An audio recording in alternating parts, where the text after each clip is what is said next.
Alright, so we are back in my room today, and we're looking at a Chamberlain T-rail. I do have a couple new openers to show you guys. So, yeah, like I said, this is a one-piece Chamberlain chain drive T-rail I have set up. And if we follow this back, you will see this. So, this is a box-cased LiftMaster, but if you look at the top of it, there is something a little bit different. So, yeah, this is a LiftMaster ATS commercial operator.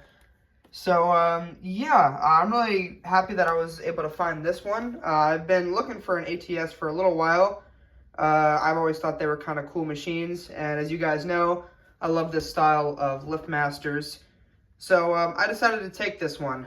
This one was very beat up when I found it. The case is still kind of bent up. You can see that's really bent there.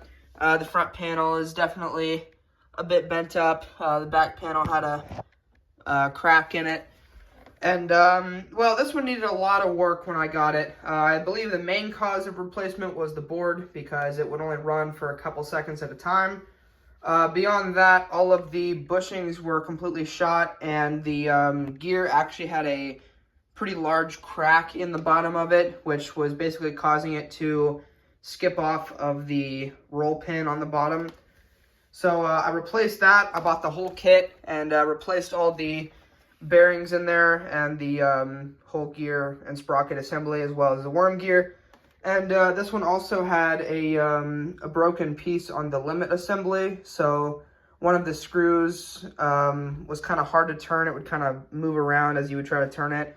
So I just replaced the whole limit assembly as well. And, yeah, it's working really well. So with the gear, the new kit did not come with this roller wheel thing. So this is the old one. I cleaned it off a little bit because it was a lot dirtier than that. This kind of just acts as a bit of a chain spreader, I guess. This does have the 10-tooth sprocket. I wanted to keep it original, so it does move pretty quickly.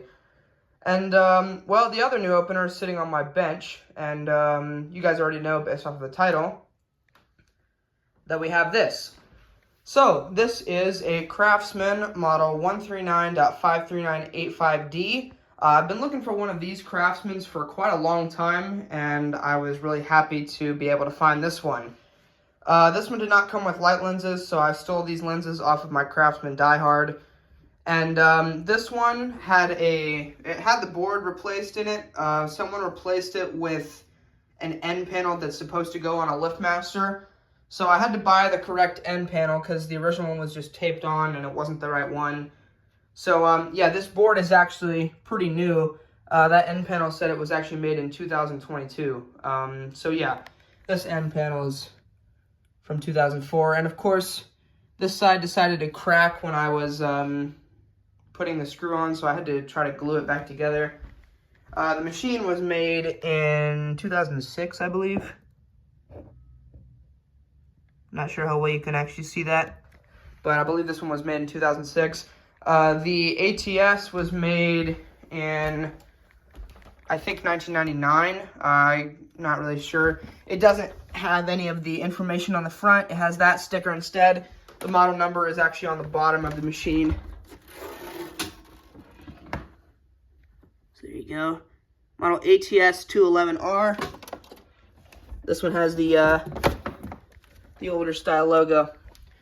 So anyway, let's go ahead and give these each a quick run here. We'll start with the ATS. I just have a basic push button on it, and here we go.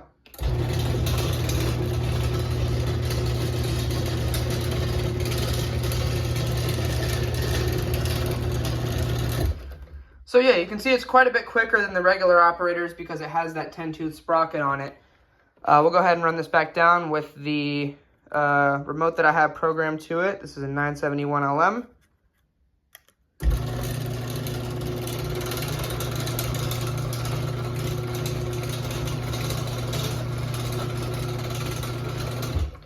And yeah, this is actually a really quiet operator, despite the fact that the trolley is rattling some. But yeah, so I'm really happy with this one. And now I guess we'll run the Craftsman over here. So I have this Craftsman button. This is what would have came with it. So we'll run it with this. And here we go.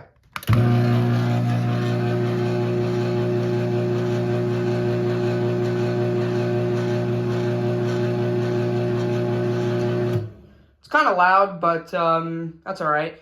I'm sure some of that gear noise will quiet down if I have it installed on a rail. And, you know, I tried to grease the gear, but it probably could also use some new bushings, but I'm too lazy to replace them because the gear in this one was in pretty good shape. So anyway, I'll run this back down with this Craftsman remote.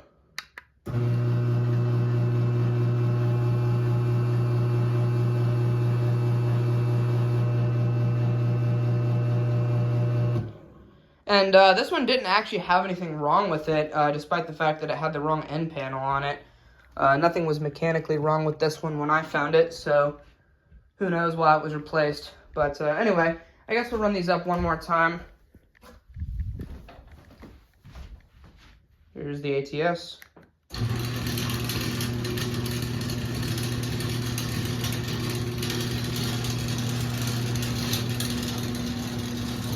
Kind of get a view of that speed. It's a rather quick machine.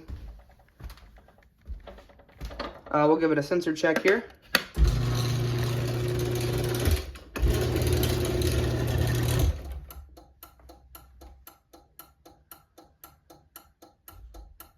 So that obviously works well.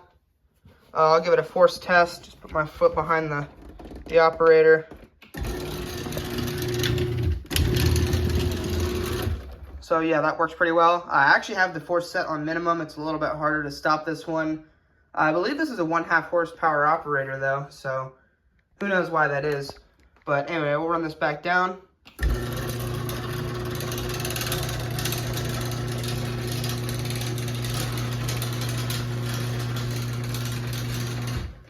This one had a huge I-beam rail on it. It was probably like I'm going to say maybe like a 12-foot I-beam rail or something like that on this one. So yeah, this one would have come with an I-beam rail. I don't have one of those, so I'm just using a regular T-rail. We'll run this one more time as well. I have a Chamberlain keypad programmed to this, so we'll run it with that. Just have the code set as 1, 2, 3, 4.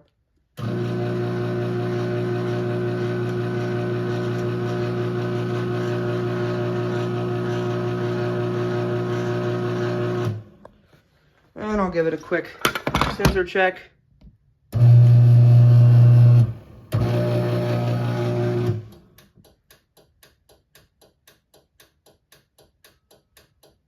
It's quite a bit louder on the way up for some reason. But anyway, we'll run this back down with the button, and that'll be it.